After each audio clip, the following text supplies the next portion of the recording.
안녕하세요. 한국경제TV 특별생방송 반등 대비 투자전략과 주도업종 일부의 김진아입니다.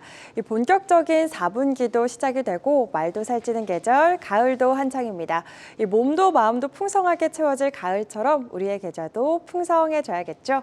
본격적으로 시작될 3분기 실적 시즌을 앞두고 내 계좌를 풍성하게 채워줄 투자 전략들 준비해 주셨으니까요. 오늘 하루 끝까지 저희와 함께해 주시기 바랍니다. 한글날을 맞아서 선물 같은 이벤트들도 가득 준비되어 있는데요. 방송 중 화면에 보이시는 QR코드를 카메라로 인식하시면 반등을 대비한 10월 단기 투자 전략과 주도 업종을 받아보실 수 있습니다. 4분기 여러분을 성공 투자로 이끌 유익한 전략과 업종 담겨져 있으니까요. 많은 관심과 참여 바랍니다. 또 여기서 끝이 아니죠. 파트너들이 준비한 릴레이 무료 특강도 이어지는데요. 현재 강동진 파트너의 무료 특강 진행되고 있고요. 오전 9시에는 서호수 파트너의 강의도 이어집니다. 10시에는 김동엽 파트너와 한옥석 파트너 그리고 신학수 파트너의 강의도 준비되어 있고요. 이어서 11시에는 김문석 강정원 파트너, 12시에는 박찬홍 파트너, 1시에는 송재호 파트너와 임주아 파트너도 만나보실 수 있습니다. 저녁 6시에는 최충성 파트너도 공개 방송 준비해 주셨고요. 8시에는 송관종 파트너와 전태진 파트너, 오재원 파트너와 최익수 파트너는 9시에 만나보실 수 있습니다. 10시에는 박한샘, 감은숙, 그리고 김대복, 강재현 파트너의 무료 특강도 이어지고요. 마지막 11시에는 노훈민 파트너까지 함께할 수 있는 시간 준비해 주셨습니다. 한국경제TV 홈페이지에 접속하시면 참여가 가능하니까요. 이 또한 많은 참여 바랍니다. 그럼 이동근, 김병전 파트너와 함께하는 반등 대비 투자 전략과 주도 업종 일부 지금 바로 시작합니다.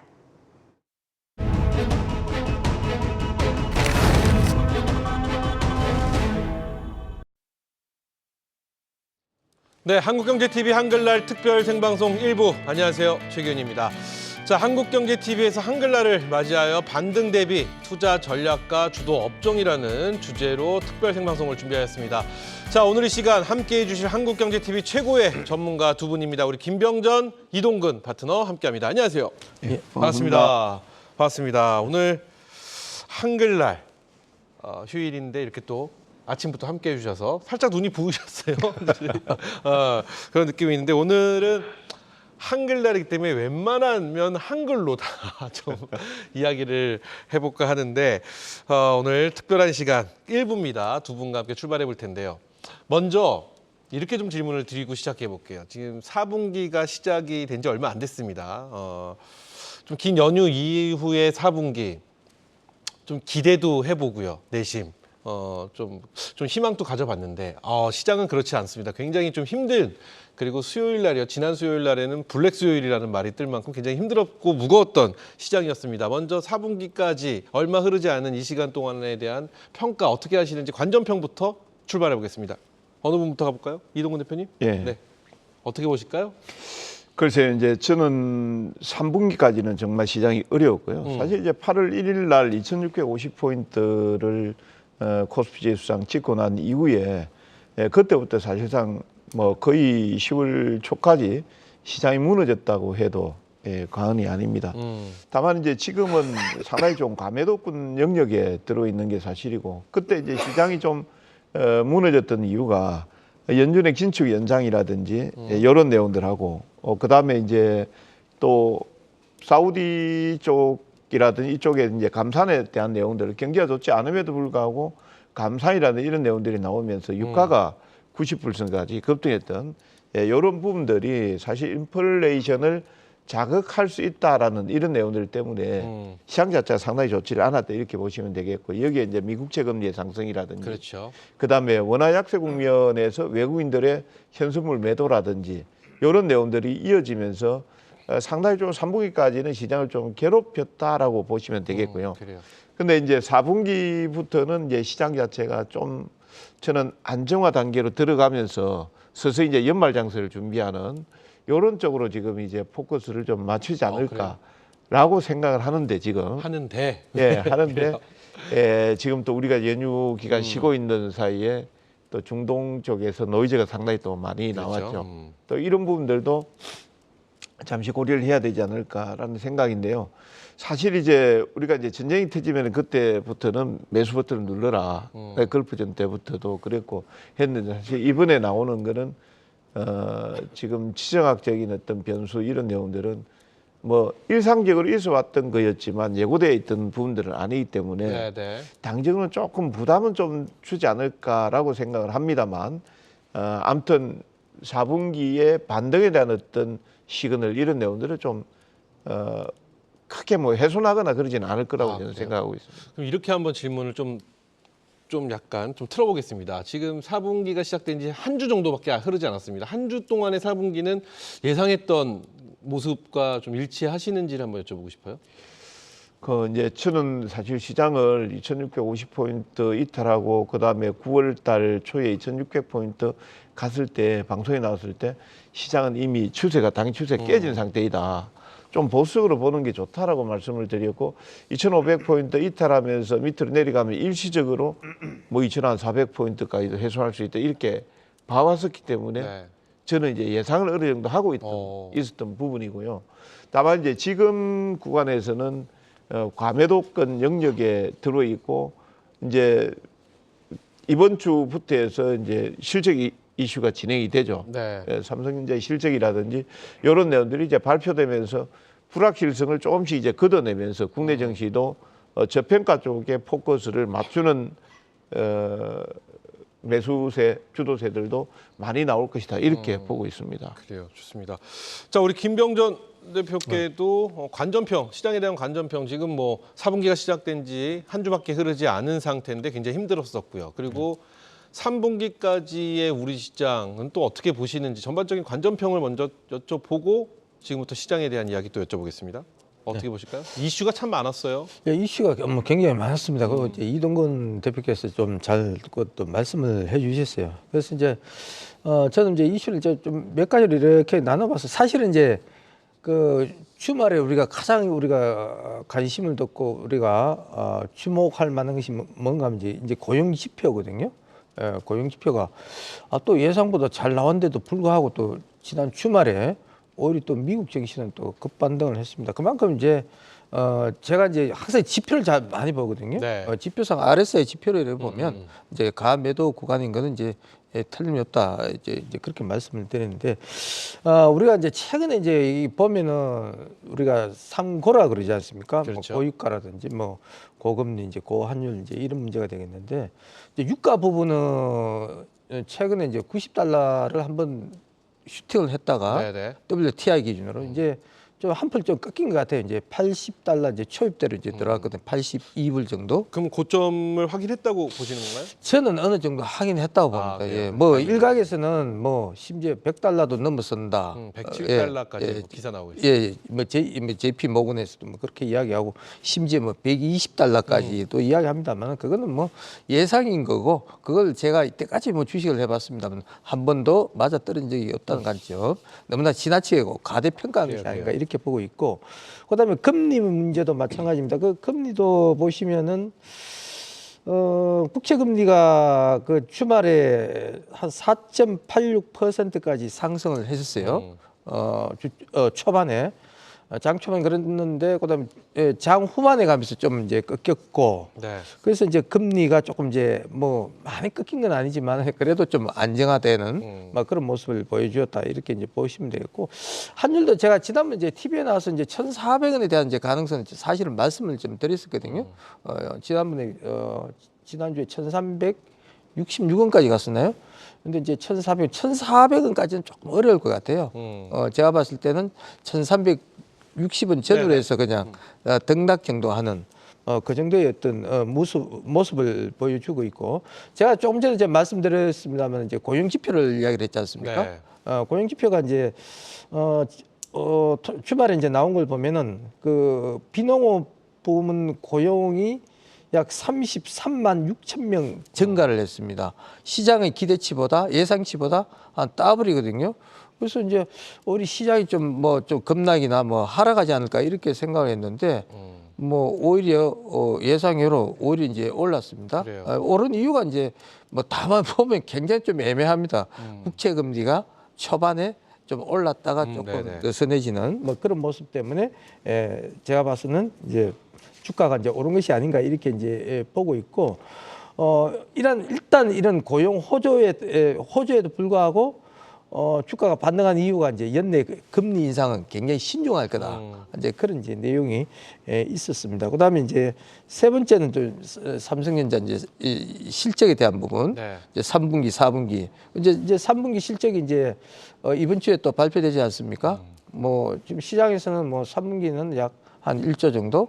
그다음에 4분기는 한 2조 정도. 그러니까 이제 그 영업이익이 이제 조금씩 이제 좋아진다. 반도체 가격 반등에 따라서 그거에 따라서 이제 방향성인데 일단은 제가 봐서는 어쨌든 이제 우리나라 지수를 이제 좌지우지하는 건 이제 반도체 가격이라고 보고 있거든요. 그렇기 때문에 제가 볼 때는 뭐 지수는 뭐 어느 정도 바닥을 찍었다 이렇게 보시면 되겠고요. 제가 이제 차트를 잠깐 한번 보겠습니다. 차트를 이제 그 그림을 좀 보시면은 어떤 차트일까요? 예, 이제 코스피 지수입니다. 코스피 지수인데 제가 이제 잘 보셔야 되는 거는 9월 말에 이제 꺾였습니다. 9월 말에 한 2,500포인트가 이제 꺾이면서 하락 추세가 돌았었거든요. 우리 시청자 여러분들께 잘 보이실는지 모르겠는데 이 녹색선이 60일선이에요. 네. 조금 이제 제가 보면 리스키하게 보는 건 이제 60일선의 각도거든요. 중기 이평선이 이제 꺾여진다는 거는 이제 앞으로 했던 장세가 좀 좋지 않을 거라는 것을 이제 예고하는 거거든요. 다만 뭔가 하면 밑부분에 보시면 이제 RSI 지표인데 RSI 지표 보시면은 요 이제 30선 기준이죠. 하방 기준선이 30인데 30 이하로 내려갔습니다. 그래서 요 파란 웅덩이가 있죠. 네네네. 파란 웅덩이가 나왔다는 건 뭔가 하면 지나치게 감해도다. 그래서 이제 반등할 구간이 거의 뭐 100%라 보시면 돼요. 여기는 반등을 김 해요. 대표도 지금 저점 바닥을 완전 확인했다라고 보시는 거네요. 확인했다기보다는 거의 확인했다고 보시면 됩니다. 거의 예, 네. 99%. 예, 이 정도면은 뭐 분할면서 제가 지난주에도 TV에 출연해서 한꺼번에 사서는 안 되지만 그래요. 최소한 10월 달에는 분할 매수도 충분히 가능한 구간이다. 그렇게 보고 있고 미국 증시도 그렇게 말해주지 않습니까? 나스닥이나 다우도 보시면 RSI가 30 밑에요. 분명히 감해도 구간이기 때문에 크게 뭐 문제가 없다고 보이지고 다만 이제 심리적인 마지노선이 2,400이거든요. 2,400선이거든요. 그래서 2,400선이 무너지면 좀 곤란하다. 그래요. 왜 그런가 하면 조금 전에 제가 61선에 대한 말씀을 드렸는데 61선이 지금 기울기가 하방이기 때문에 2,400 지지가 굉장히 중요하다고 이렇게 보고 있고 그렇지만 제가 긍정적으로 보는 것은 뭔가 하면 이제 수출이 이제 4개월 연속 이제 흑자 전환 상태이고 반도체도 마찬가지죠. 반도체도 그 흑자로 돌아서지는 않았지만 네. 적자 폭이 점차적으로 이제 감소되고 있다는 점 굉장히 중요하고 우리나라의 수출 시장의 약 20%가 반도체거든요. 네, 네. 반도체가 적자가 감소하고 있다는 점이 매우 중요하다. 그래서 결론적으로 이야기하면 굉장히 제가 이제 복잡하게 이야기한 것 같은데 저희가 뭐 다시 이제 한번, 하나씩 이제 풀어드리도록 예, 하겠습니다. 네. 결론적으로 말씀을 드리면 바닥이다. 여기는 이제 바닥이기 때문에 크게 뭐 문제는 없을 것이다. 다만 이제 그래요. 새로운 이슈 하나가 우리가 자고 나니까 또 중동 문제가 또 불거졌죠. 지금 한 번에 모든 걸 다 말씀해 주시면 더 복잡하실 것 예, 같은데. 그래서 중동 문제 그런 게 있긴 있는데 하여튼 뭐 전반적으로 봐서는 이제 바닥권에서 이제 탈피하는 과정이다. 그렇게 그래요. 보시면 되겠습니다. 맞습니다. 저희가 하나씩 모두 말씀으로 다 지금 해주셨는데 하나씩 세분화해서 좀 들어보도록 하겠습니다. 저희가 오늘 특집으로 준비한 제목 타이틀이 반등 대비 투자 전략과 주도 업종입니다. 물론 업종과 그거에 대한 토픽 종목은 잠시 후에 공개를 해드리겠고요. 시청자 여러분께 반등 대비 투자 전략에 대해서 이제 또 하나씩 또 말씀을 드릴 텐데 그 전에 시장에 대한 이슈 하나씩 짚어보도록 하겠습니다. 지금 김병준 대표가 살짝 언급을 해주셨는데 이스라엘과 하마스 가자 지구에서 이제 전쟁이 또 일어났습니다. 그러면서 전면전이 일어났는데 사실 분쟁이 계속 있었던 지역에서 전쟁이 발발하는 게 또 시장에 어떤 영향을 미칠지 향후 이런 걱정부터 시작해서 아까 김병전 대표가 말씀해 주신 대로 고유가, 고물가, 고금리, 뭐 인플레이션의 우려, 거기에 전쟁이 있고 근데 인플레이션에 더 나가서 스태그플레이션에 대한 우려까지도 보고 계신 분도 계시고 전반적으로는 시장에 대한 전망 그 와중에 우리 시장은 저점을 확인했다 이런 말씀도 해주셨어요. 지금 우리 시청자 여러분들의 의견도 굉장히 궁금해지는데 향후 이동근 대표님 어떻게 시장이 좀 흘러갈 거라고 예측을 하고 계시는지를 여쭤보고 싶습니다. 4분기. 사실은 이제 제가 그냥 이 출연하기 전에 네. 또 말씀드렸던 내용들이 그냥 지금은 손실 보더라도 매수하는 게 맞습니다. 라고 이제 말씀을 드렸는데 이제 변수가 좀 나오게 됐죠. 잠시 그림 한번 네네. 보겠습니다. 국제 유가 한번 보도록 하죠. 국제 유가 그림을 한번 보시면은 제가 이제 방송 자료로 나왔던 시점에 네. WTI가 약 82불선 정도예요. 근데 이제 아침에 제가 출연하기 전에 WTI 유가 선물을 보니까 지금 2.59%약 3% 가까이 상승을 하고 있습니다. 네. 이때 이제 저는 어떻게 봤냐면은 미국 쪽에서 특히 이제 백악관하고 빈살만 바이든 대통령하고 이렇게 사이가 별로 안 좋았잖아요. 냉랭했었죠. 예, 네. 상당히 안 좋고 오히려 이제 빈살만 사우디 이 왕세자 같은 경우에는 중국하고 러시아하고 이렇게 협력을 하면서 감산 정책을 지지하거나 뭐 이런 쪽으로 이제 갔었는데 미국 쪽에서도 이제 상황 관리, 정치적인 관리를 할 필요가 있었죠. 그것 때문에 이제 한미일 수준과 같은 방위 조약을 맺으면서 사우디에 당근을 던지고 이렇게 해서 이제 국제 유가를 안정화시키려고 했단 말입니다. 네, 네. 그리고 이제 실질적으로 지난주 같은 경우는 사우디가 빠르지는 않지만 내년 정도 되면은 정산에 나설 수 있다.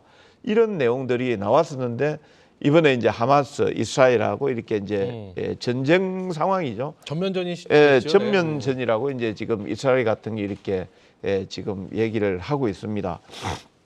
근데 이제 이게 이제 정치적으로 사실 팔레스타인하고 이스라엘하고는 도저히 합칠래야 합칠 수 없고 화해를 할 수 없는 상황이잖아요. 한쪽에서는 내 땅 내 나라, 한쪽에서는 내 땅이다 이렇게 하는 상황이고, 그리고 또 이스라엘 같은 경우에도 지금 시온주의, 그러니까 완전 극단적 유대교 원리주의하고 그다음 하마스 같은 경우에는 사실 또 그쪽에서도 상당히 이제 강경파라고 보시면 되겠습니다. 이쪽에서의 어떤 상황 정리를 이렇게 쭉 지금 나온 내용들을 보면 앞에 말씀드린 미국하고 사우디하고의 어떤 관계 밀착, 그다음에 또 지금 이제 사우디 같은 경우에도 이란하고의 관계를 지금 회복하려고 하고 있거든요.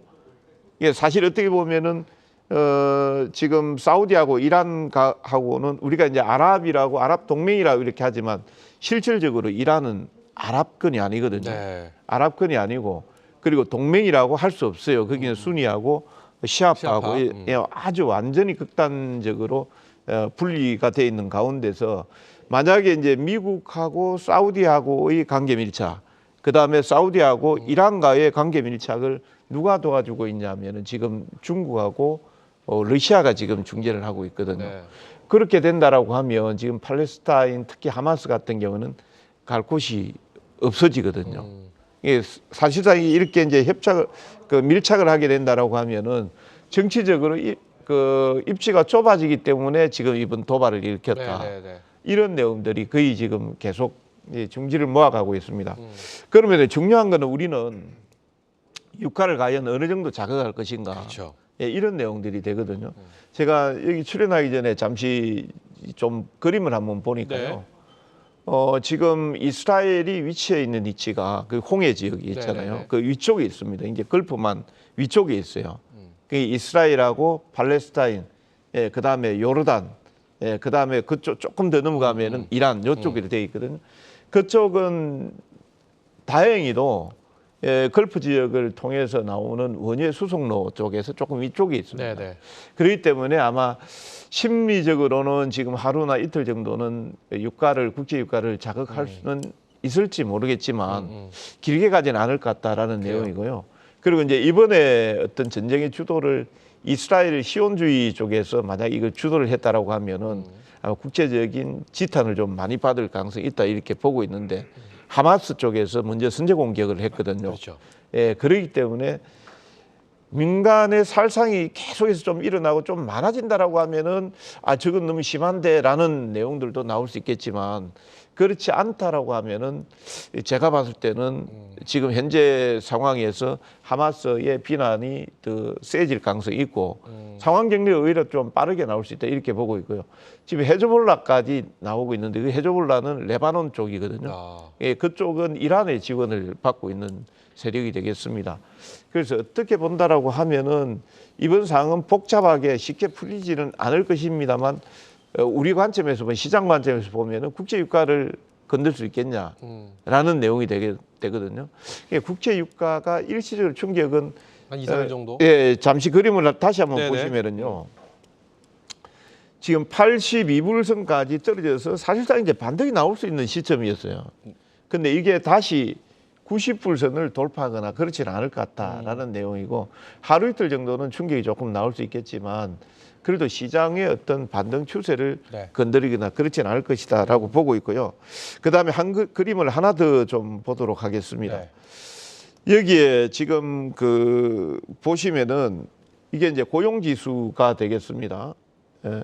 고용 지수가 지금 33만 6천 건이 나왔는데 발표했던 시점 딱 초기에는 미국 10년물 국채금리가 2.74, 4.8% 정도까지 급등이 나왔어요. 네, 네. 근데 이제 시장 자체가 안정이 되면서 국채금리가 4.79% 정도까지 상승이 둔화가 됐거든요. 네. 이 둔화가 된 이유가 뭐냐면은 3분기까지는 긴축의 모든 이슈가 맞춰져 있었다라고 하면 제가 볼 때는 4분기부터는 이제 블랙 프라이데이라든지 이런 쪽에 네네. 소비에 집중이 됩니다. 오히려 이제 지표가 저는 좀 좋게 나와줘야 된다. 이렇게 보고 있거든요. 이런 부분들도 조금 관심을 좀 가지시고 보시면 좋을 것 같다는 생각입니다. 그래 좋습니다. 중동에서 벌어진 이스라엘과 하마스의 전쟁은 우리 시장이 한 2, 3일 정도의 여파가 좀 있을 것으로 예상이 되고 하지만 뭐 크게 걱정할 유가 쪽인 유가 상승에 대한 부분은 그렇게까지 크게 걱정할 필요는 없을 것 같고 4분기는 좀 긍정적으로 바라보고 예, 계신다라는 의견으로 좀 정리를 해보도록 하겠습니다.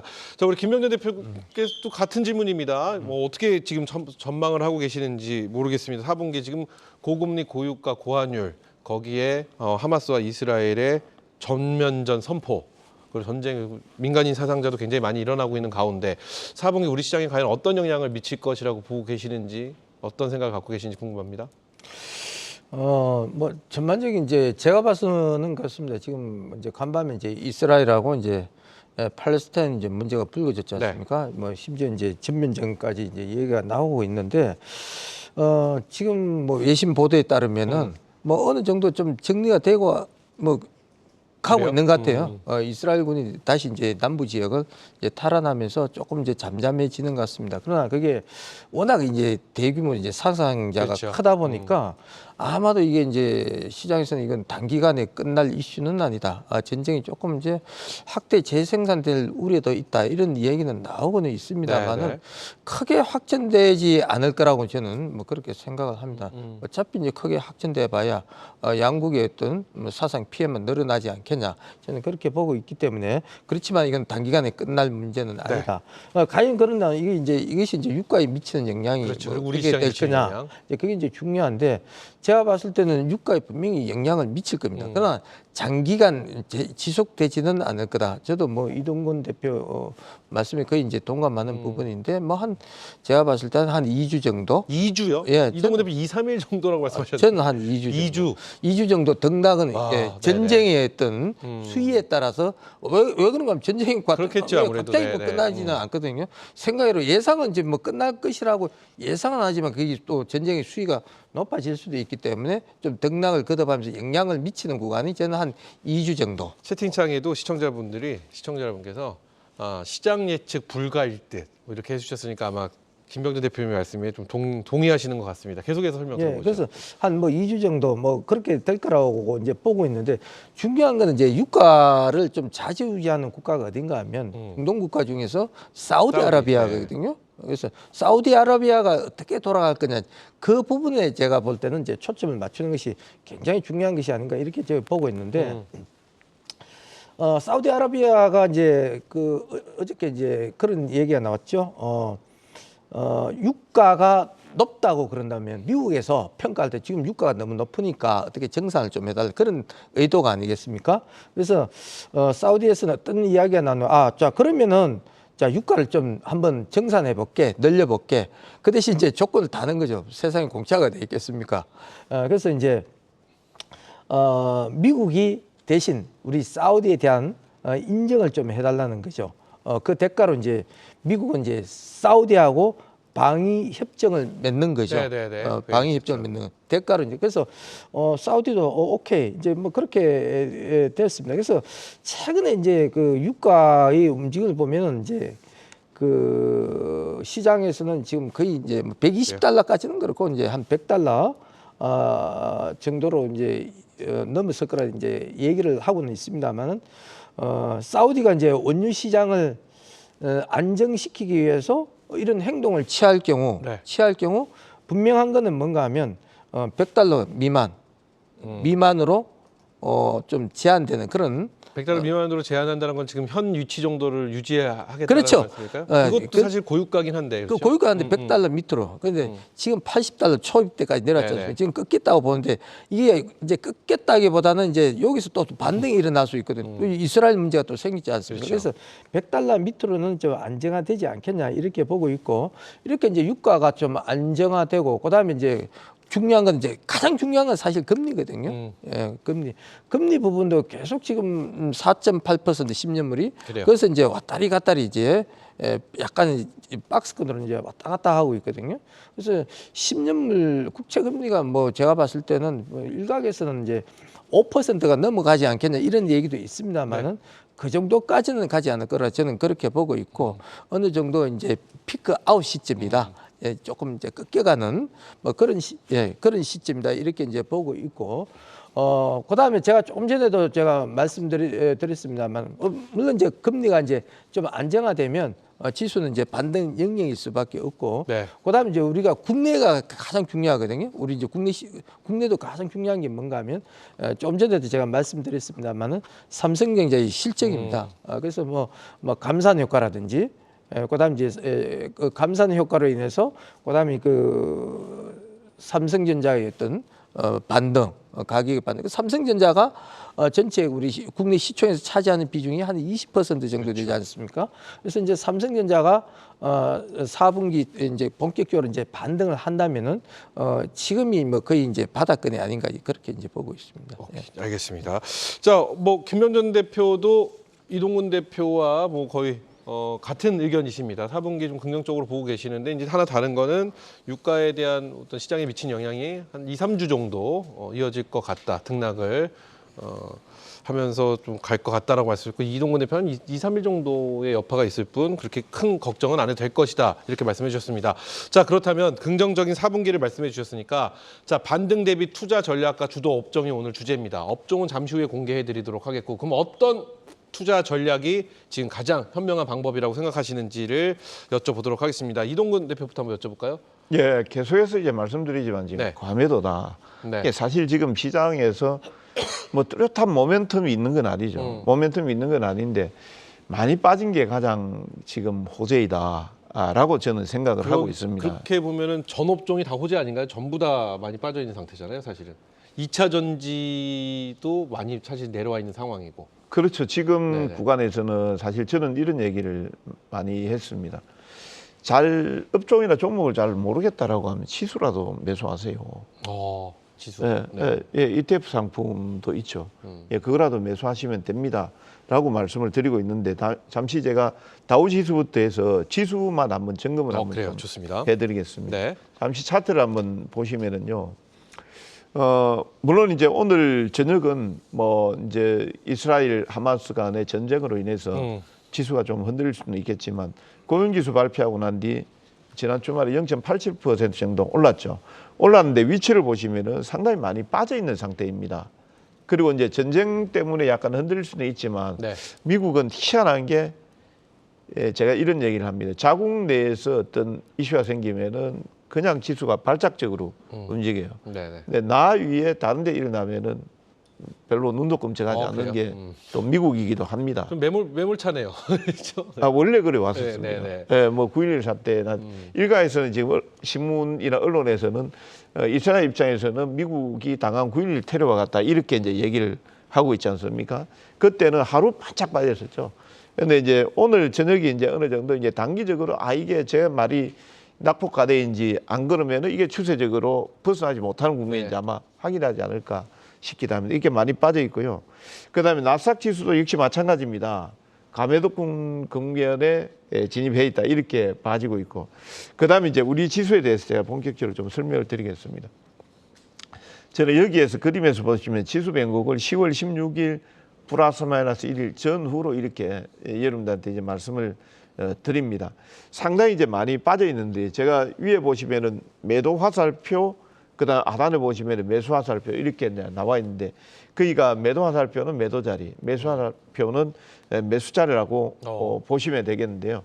추가적으로 이제 저는 지수에 대해서 사실 뭐 제가 뭐 아무리 뭐 뛰어나도 지수 저점을 정확하게 맞추는 사람도 아니고, 지수에 대해서는 저도 뭐 사실 저점권이다 이 정도는 이제 말씀드리지 몇 포인트가 저점입니다 이렇게 말씀드리지는 못합니다. 누구도 맞출 수 없죠. 그렇죠. 네. 근데 지금 자리는 제가 봤을 땐 저점권역에 들어와 있다라고 말씀드리는 거. 그럼 지금 자리에서 몇 포인트가 이탈하면은 어떻게 해야 된다? 이건 사실 저는 그렇게 크게 비중을 두질 않습니다. 지금 라인에서는 저점권이니까 매수 영역이다. 만약에 나 현금 없으면 매수 다 했습니다. 뭐 사실 액션이 없잖아요. 할 게 없잖아요. 그렇죠. 차분하게 좀 시간을 두고 기다리는 전략이 저는 지금 좋다라는 말씀드리고, 다만 지금 자리가 오늘 한글날이니까 네, 한글날이죠. 역을 쓰면 안 된다 그랬죠. 이게 잠시 떨어졌다가 반등이 나오는 구간이다. 떨어졌다가 반등이 나오는 구간이다. 이렇게 보고 있거든요. 그렇기 때문에 앞에 제가 말씀드린 이 변곡에 대한 해석을 플러스 마이너스 1일, 그러니까 10월 16일로 보나, 만약 이게 반등 16일 이전에 2,450이나 2,500포인트 언저리 오면은 네. 단기적으로 또 고점이 될 수 있습니다. 그러니까 반등의 폭을 짧게 잡고, 방망이를 짧게 잡고 지금은 매수를 하는 게 그래요. 유리하다 이렇게 보고 있습니다. 좋습니다. 방망이 짧게 잡고 뭘 봐야 될지 모르겠다 싶으면 차라리 지수 ETF 쪽을 보면서 하는 것도 하나의 전략이 될 수 그렇습니다. 있다. 한글날이기 때문에 영어를 쓰지 않으신다고 하시면서 플러스 마이너스라고 하셨어요? 그렇습니다. 그래요. 자, 우리 김영전 대표께도 반등 대비 투자 전략과 주요 업종과 종목은 잠시 후에 공개해드리고요.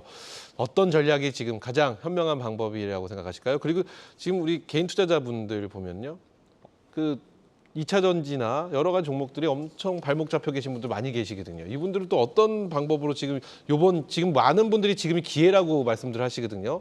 어떤 탈출 전략이라든지 혹은 여기서 좀 내 계좌를 복구할 수 있는 전략, 어떤 방법을 세울 수 있는지 여쭤보고 싶습니다. 저 굉장히 어렵네요, 그게. 어렵죠. 탈출 전략이요. 이 어려움을 대답해 주셔야 전문가니까. 탈출 전략이 참 굉장히 어려운데, 이제 우리가 이제 이거는 제 입장에서 생각하면 그래, 안 되는 그게 제일 거고요. 좋습니다. 네. 중요한 게 이제 우리 개인 투자자분들이 이제 지금 상태가 어떤가, 그게 중요한 거 아닙니까? 뭐 잘 아시다시피 뭐 개인 투자자분들은 뭐 대부분 현금을 가지고 있다기보다는 현물을 가지고 있다, 주식을 그렇죠. 가지고 주식을 있다. 갖고 계시지. 그래서 제가 어떠한 방향을 참 제시하더라도 뭐 굉장히 어렵거든요. 그래서 뭐 최근에 이제 뭐 보면은 우리가 이제 우리가 지난 분기에 우리가 2차 전지 뭐 1분기, 2분기를 쭉 거쳐오면서 3분기 중반 때까지 네. 2차 전지에 대한 굉장히 영향권에 많이 그렇죠. 들어갔지 않습니까?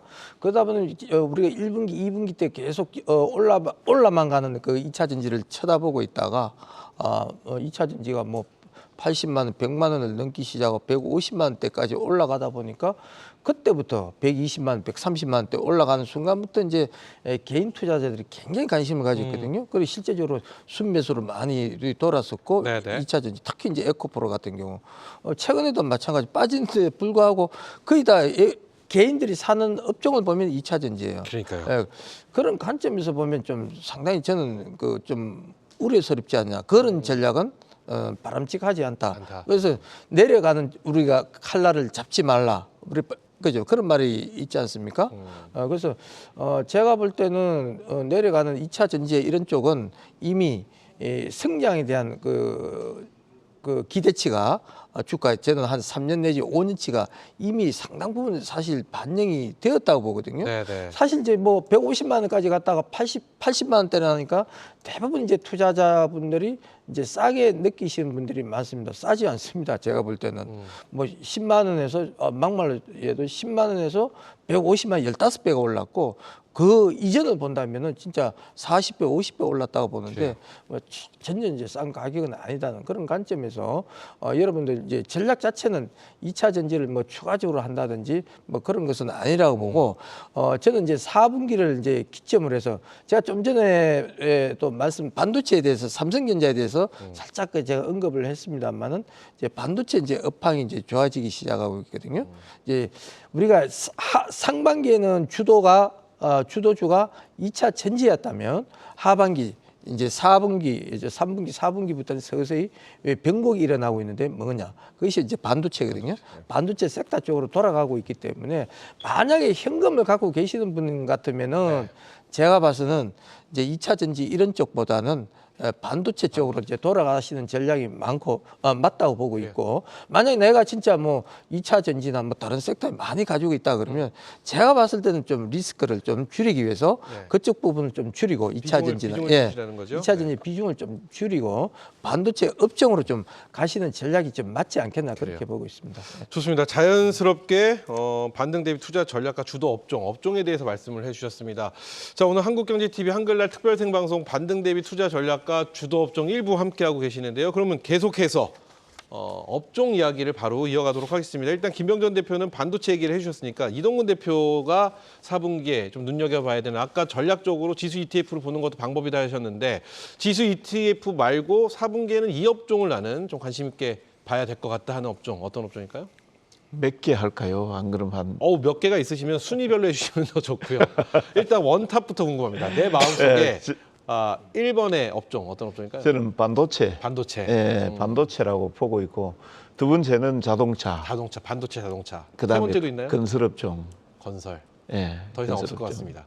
예, 그 정도만 하겠습니다. 그렇죠. 반도체, 자동차, 건설. 그중에 원탑은 반도체다. 예. 그 이유 한번 짧게 들어보겠습니다.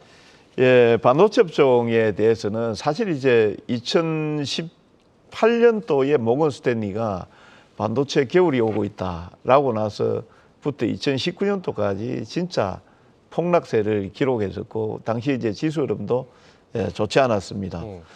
지금 뭐 그와 거의 비슷한 상황이죠. 그와 비슷한 상황. 만약 이제 지금 주가는 올라 있지만 실질적으로 반도체 업황에 대한 내용들 이런 내용들은 거의 뭐 지금 최악의 국면을 지나고 있지 않나 이렇게 보고 있습니다. 일단 이제 제가 반도체 업종에 대해서 주목하시라고 한 이유는 상품 가격의 동향을 보셔야 돼요. 지금 이제 우리가 이제 DDR4에서 DDR5로 넘어가고 있거든요. 그렇죠. 그렇지만 여전히 이제 주력은 DDR4입니다. DDR4 1기가 쪽에 DDR4 8기가라든지 이런 쪽에 이제 흐름들을 한번 보면은요, 1.35불 수준에서 3분기에 3에서 한 4% 정도 올라왔거든요. 네. 현물 가격이 그 정도 올라왔었고, DDR5도 마찬가지고요. 그 다음에 이제 가장 이제 그 반도체 업종 메모리 업체 내에서 중요하게 생각하고 있는 게 고정거래 가격입니다. 고정거래 가격은 뭐냐면은 대량으로 서버를 구동하고 있는 업체들, 뭐 아마존이라든지 이런 쪽에 이제 업체들에게 고정적으로 공급하는 가격이 되겠습니다. 이 공급하는 가격을 4분기에는 한 10% 정도 올리겠다. 이런 내용들을 발표했거든요. 그리고 이제 충분하게 국내 삼성전자라든지 그다음 SK하이닉스 같은 경우에는 감산을 통해서 가격을 어느 정도 맞춰왔었습니다. 그래서 이제 이런 부분들에 대해서 충분히 감산이 됐고 재고가 감소됐다고 판단이 되니까 이제 그 부분을 갖다가 이제 감산을 유지한 상태에서 그 공급 가격을 올리겠다는 이런 내용들이 되거든요. 그러면 실질적으로 이제 영업이익이라는 이런 내용들이 좋아진다 이렇게 이제 보시면 되겠고요. 그 다음에 이제 우리가 고대형 메모리 HBM에 대한 내용들을 많이 하고 있죠. 그렇죠. 요게 빠르게 이제 DRAM 쪽에서의 비중을 확대를 해 나가고 있습니다. 2022년도 5월달 경만 하더라도 HBM이 차지하고 있는 비중이 D램 쪽에서 한 1% 정도밖에 안 됐어요. 아주 미미했습니다. 네. 사실 그 당시만 하더라도 이제 하이닉스가 주력으로 하고 그 연구 개발을 하고 있었고 삼성전자는 약간 등하시하고 있었던 이런 부분들이었는데 2023년도, 23년도부터 해서 SK 하이닉스 같은 경우는 그게 D램 쪽에서 지금 비중이 한 18에서 뭐 많게는 20% 정도까지 올라갔다. 이런 내용들이 나오고 있거든요. 그게 실질적으로 지금 DDR5는 이런 쪽보다 가격이 한 3배에서 한 5배 정도 비싸요. 네. 그러니까 상당히 이제 영업이익 측면에서 호재가 될 수 있는 부분들이고, 요게 이제 매년 한 뭐 언론 발표하는 기간마다 다릅니다만 45에서 한 50% 정도씩 또 많게는 뭐 배 정도씩 이렇게 성장한다 그러니까 네네. 이쪽에 대한 실적을 4분기 그다음에 내년도에 기대할 수 있고, 그리고 지금 실질적으로 주력 제품 쪽에서 감산을 통해서 저점을 치고 있으니까 지금 반도체를 그래요. 봐야 된다. 좋습니다. 자동차도 얘기 좀 할까요? 자동차는 저희가 김병전 대표의 업종을 만나보고 시간이 허락되면 들어보도록 하겠습니다. 자, 반도체를 지금 주목해야 되는 이유에 대해서 말씀해 주셨는데, 김병전 대표는 4분기 우리가 눈여겨봐야 될 업종, 아까 반도체를 언급해 주셨어요. 그렇다면 김병전 대표도 마음속에 원픽은 반도체잖아요. 그 다음이 있나요? 있죠. 이동건 대표가 내 걸 살짝 봤는지 모르겠네요. 똑같나요? 거의 뭐 비슷한. 자동차 그리고 건설. 건설도 되고 이제 바이오도 의외로 지난주 바이오까지. 좀 강하게 했는데 뭐 그렇다면 모선 업종이다 이렇게 볼 수 있는데 그렇게 말씀드릴 수는 없는 거고 일단은 반도체가 이제 주력이다 이렇게 보시면 돼요. 반도체가 주력이고 나도 자동차 건설까지 보고 난 더하기 바이오까지 좀 볼 필요가 있다. 사실은 제가 자동차 건설 업종은 어떻게 생각하시나요? 라고 여쭤보려고 했는데 그렇게 말씀하시니까 여쭤볼 수가 없겠네요. 자, 그러면 반도체 이야기를 들어보고 마찬가지로 시간이 좀 허락된다면은 우리가 자동차 건설 이야기도 들어보도록 하겠습니다. 자, 반도체가 4분기 이끌어갈 업종이다라고 생각하신 이유 아까 언급은 해주셨는데 어디 있을까요? 예, 뭐 이제 뭐 여러 가지로 이제 생각해 볼 수가 있는데 이제 크게 이제 세 가지 포인트입니다. 이제 제일 중요한 거는 이제 첫 번째는 뭔가 하면 우리나라 이제 수출이 어느 정도 이제 흑자로 지금 4개월 연속이죠. 네네. 4개월 연속 이제 흑자로 이제 돌았었는데 이 흑자로 돌았었는데 가장 큰 역할을 한 것이 무엇이냐 우리 그걸 이제 생각해 봐야 되지 않겠습니까? 네, 어떤 업종이냐 물론 이제 반도체뿐만 아니고 그다음에 뭐 조선도 될 거고 화학도 될 텐데 그 중에서 가장 이제 영향력이 큰 것이 바로 이제 반도체 섹터거든요. 반도체 섹터가 제가 좀 전에도 말씀드렸습니다만 우리나라 수출 비중에 약 한 20%를 차지하고 있거든요. 네. 그래서 반도체 쪽의 어떤 그 수출 이제 증감률을 이렇게 우리가 생각을 해본다면은 점차적으로 이제 그 수출의 어떤 그 감소세가 줄어들고 있다 이렇게 말씀드릴 수가 있는데 그 반도체 수출이 최근에 약 한 100억 달러를 가까이 지금 네네. 올랐었거든요. 그래서 최근 1년 내 그것이 이제 최대치를 기록했다 이렇게 이제 보시면 되겠고, 그다음에 두 번째는 뭔가 하면 최근에 이제 그 데이터 센터라든지 그다음에 우리가 잘 알다시피 인공지능이죠. 챗봇이라 그러지 않습니까? 챗봇 이런 반도체 관련한 이제 수요가 좀 증가하고 있다. 이런 점이고요. 마지막으로 이제 DDR 가격입니다. 네. 뭐 DDR도 뭐 여러 가지 종류가 많지 않습니까? 우리가 뭐 올 초에는 주로 이제 DDR5 일정한 이제 품목에 대해서 반등이 시작이 되다가 지금은 DDR5 전반적으로 다 확산이 되고 DDR4까지 이제 가격이 이제 반등하는 뭐 그런 시점에 있다는 점을 보신다면 우리가 이제 반도체 섹터를 잘 봐야 된다 이렇게 이제 보시면 되겠고, 그 삼성전자에서도 지금 고객사 이제 글로벌 고객사죠. 네. 이제 이 반도체 이제 수요를 조사한 내용이 있습니다. 삼성전자가 최근에 보시면은 4분기까지 감산 규모를 지속적으로 늘리는 것을 이제 내부 방침으로 이제 세웠거든요. 그래서 이제 그 내년부터는 이제 일부 지역에서는 뭐 D램이라든지 낸드 플래시 이런 쪽이 쇼티지 현상. 네네. 쇼티지라는 것도 영어를 또 쓰면 안 되는데 한글로 우리가 이제 공급 부족 어쩔 수 없습니다. 예, 네. 공급 부족 현상이 나타나지 않겠냐 이렇게 보고 있습니다. 그래서 이제 4분기뿐만 아니고 내년부터는 뭐 진짜 공급 부족 현상이 본격적으로 나올 것이다. 그러니까 쉽게 말씀드려서 뭐 지금 4분기는 이제 반등의 어떤 포인트 정도라 그러면 내년부터는 이제 본격적인 그 가격 반등 네. 현상이 나오지 않겠냐 이렇게 보고 있고 특히 이제 그 D램 매출의 한 30 내지 이제 한 40%를 차지하고 있는 이제 서버용 D램 네. 이 시장에도 상당히 지금 훈풍이 불고 있다 이렇게 보고 있고 그다음에 이제 그 재고 부분에 있어도 북미 네. 북미 지역이 상당히 좀 중요하거든요. 그래서 북미 대형 그 고객사들 이제 재고 조정이 막바지 이제 단계 이제 제법 들었다고 보고 있습니다. 그래서 결론적으로 말씀드린다면 그 삼성전자 4분기에도 이제 감산 효과를 지속된다고 보고 있고 그래요. 내년에도 그렇게 보고 있기 때문에 이 반도체의 어떤 공급 부족 현상으로 반도체 가격이 올라감으로써 삼성전자나 하이닉스 실적이 좋아지지 않겠냐 이렇게 보고 있고 그래요. 또 두 번째 이제 그 미국 정부죠. 삼성전자하고 SK 하이닉스 그 중국 공장에 대한 그 반도체 장비 있죠. 반입 규제를 무기한 유예할 것으로 보이십니다. 이 부분도 좀 상당히 중요하거든요. 그래요. 뭐 그렇게 된다면은 당연히 또 반도체 수요가 늘어나지 않겠습니까? 네. 그래서 이런 뭐 큰 흐름으로 보면 이 마지막 후자에 말씀드린 이 부분도 상당히 중요하고 그래서 전반적으로 보면 반도체 섹터가 점차적으로 좀 반등하지 않겠냐 이렇게 보고 있습니다. 좋습니다. 4분기 눈여겨봐야 될 섹터 역시 반도체 이야기를 해주셨습니다.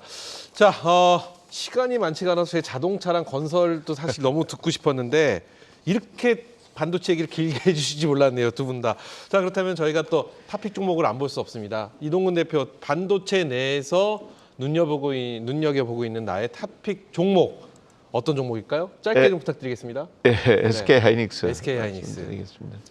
SK 하이닉스는 사실 이제 지금 반도체 상승을 주도하고 있는 종목이다 이렇게 이제 보시면 될 것 같고요. 잠시 차트를 한번 보면서 네. 말씀을 한번 드리겠습니다. SK 하이닉스 차트를 보면 5월 달까지만 하더라도 거의 뭐 8만 한 7, 8천 원대 정도에서 뭐 시장에 관심을 그렇게 끌지를 못했습니다. 네. 그러다가 지금 6월 달부터 해서 주가가 급등된 상태에서 올라온 거는 물론 뭐 엔비디아 때문에 여기에서 지금 올라왔죠. 엔비디아가 급등이 나오면서 올라왔고 그 이후에 이제 국내 정치 사정을 이렇게 본다라고 하면 꺼질 때도 됐는데 빠질 때도 됐는데 근데 계속해서 지금 유지되고 있어요. 버텨주고 있는 느낌이죠. 그렇죠. 삼성은 빠질 때도 SK 하이닉스는 버텨주는 느낌. 그 계속 2분기에도 적자가 나왔고 뭐 3분기도 지금 1.5조 정도 적자가 나온다 그럽니다. 그럼에도 불구하고 주가가 안 빠지고 있다라는 거는 우리가 이제 기술적으로 볼 때 두 개 중에 하나잖아요. 급락 나오든지 급등 나오든지. 근데 지금 상황에서 시장이 빠지고 있는 데서 이렇게 빠지고 있다라는 거는 반등 상승이 이어질 가능성이 있다. 이렇게 일단은 보고 있고 이 하이닉스가 올라가고 있는 주된 원인은 HBM에 대한 내용들인데 그렇죠. 요 내용들을 잠시 한번 보면은요. 그림을 한번 보시면은 네. 현재 그 하이닉스 기준에서 D램 내에서 HBM의 비중이 15에서 20% 정도까지 올라가 있습니다. 그다음에 이제 메모리 가격도 반등이 나오고 있고 그래서 지금 시점에서 탑픽은 SK 하이닉스다. 좋습니다. 이렇게 해서 탑픽 종목, 반도체 탑픽 종목 SK 하이닉스 만나봤고요. 김병준 대표의 반도체 내 탑픽 종목 어떤 종목인지 궁금합니다. 아주 짧게 이야기하겠습니다. 네, 좋습니다. 자, 하나 마이크로인데요. 이제 하나마이크로. 우리 이동근 대표는 이제 대형주를 이야기했다면 저는 먼저 개별 성향의 종목인데요. 하나 마이크로는 요거는 이제 HBM이죠. HBM 그 투자 확대에 따른 최대 모멘텀이 있다는 점이고요. 우리가 후공정 이야기하지 않습니까? 반도체는. 그래서 후공정의 최대 수혜주다 이렇게 보시면 되겠습니다. 자, 기술적으로 한번 보도록 하겠습니다. 자, 중장기 이평선이죠. 61선, 120선, 241선. 잘 보이실런가 모르겠는데 네. 이게 이제 정비열 상태고 단기 이평선만 지금 역배열 상태로 지금 꼬여가 있는 상태거든요. 지난번에 한 달 전에 한번 상한가를 기록하고 거래량이 한번 급증한 적이 있습니다. 그 이후에 거래량이 거의 이제 없으면서, 그러니까 거래량이 거의 빠지면서 주가가 하락을 했기 때문에 지금은 완전히 반등 시점이다 이렇게 보시면 되겠고, 자 61선에서 강한 이제 지지력을 보여주고 있다는 점에서 이제 수급이 붙을 가능성이 매우 많아졌다 이렇게 보시면 되겠고, 최근에 기간 수급도 상당히 좋죠. 수급도 상당히 좋고, 네. 자 목표가는 제가 봤을 때 한 4만 원 정도 제시하고 손절 라인은 2만 3천 원 정도 제시하도록 하겠습니다. 좋습니다. 네. 자, 그래서 하나마이크로 말씀해 주셨는데 제가 정말 여쭤보고 싶은 게 이제 연휴가 없습니다. 다음 주가 내일부터 우리 시장에 대한 전망을 여쭤보고 싶은데 시간이 없으니까 10초 안에 부탁드리겠습니다. 우리 이동훈 대표님 10초 안에 내일 펼쳐지는 우리 시장 여러 가지 지금 전쟁 이슈부터 시작해서 여러 가지 이슈들을 전반적으로 봤을 때 내일 우리 시장 어떻게 전망하시는지 한 줄로 요약해 주신다면 어떤 시장일까요? 매수. 매수. 매수에 10초 안 됐죠. 매수의 기회가 될 수 있는 시장이다. 손실을 받은 매수. 손실을 본다 하더라도 매수를 해야 된다. 이렇게 보신다. 좋습니다. 김병전 대표의 한 줄. 내일 우리 시장에 대한 전망 그리고 전략. 저는 한 집은 넉지가 딱 마감해서 적극 매수. 예. 뭐 짧고 명확하네요. 예, 좋습니다. 자, 이렇게 해서 두 분과 함께 반등 대비 투자 전략과 주도 업종에 관한 이야기 저희가 업종부터 종목까지 그리고 내일 시장 전망까지 살펴봤습니다. 자, 한국경제TV 한글날 특별 생방송 반등 대비 투자 전략과 주도 업종 일부 저희가 준비한 시간은 여기까지입니다. 자, 이어지는 시간도 보다 다양한 정보와 알찬 내용 꽉 찬 재미로 준비했으니까요. 멀리 가지 마시고 끝까지 함께해 주시기 바라겠습니다. 그럼 잠시 후에 뵙죠. 감사합니다.